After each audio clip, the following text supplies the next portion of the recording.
So this is the new Sigma 14mm f1.4 DGDN art lens, and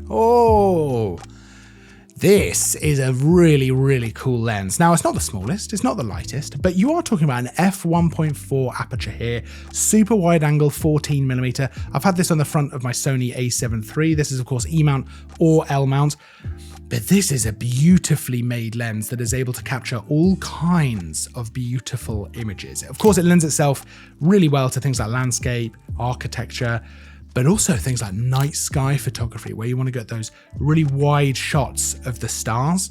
With a fast aperture like this, 1.4, you are going to be able to capture some beautiful, beautiful stuff. Of course, low light as well. It makes it very easy to go and shoot after the sun has gone down. You're going to be able to get some beautiful stuff with this. Now, image quality, I'm not surprised to say this, is absolutely superb. These Sigma art lenses tend to be just lovely, lovely lenses when it comes to things like image quality as well. And of course, the design and the build.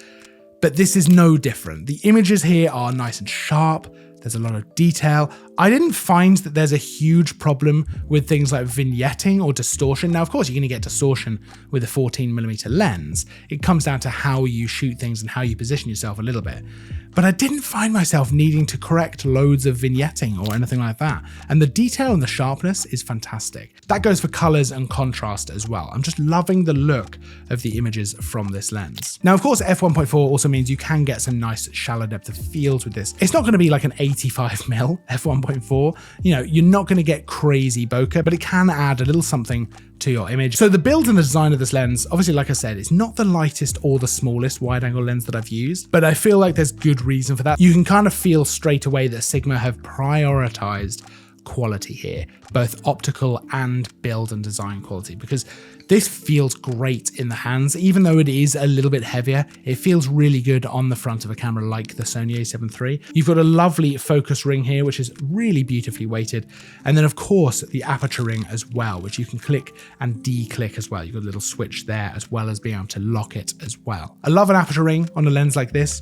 I just think it's a lovely way to control it. And I obviously love having the option to click it or de-click it. If you wanted to use this for video and you wanted to de-click it, you could absolutely go ahead and do that. Otherwise, the actual controls on the lens are pretty straightforward. You've got things like the focus hold button, you've got the AF/MF switch. Otherwise, the feel of this, it feels like an art lens. It feels like a premium lens. And really, this is just such a good option.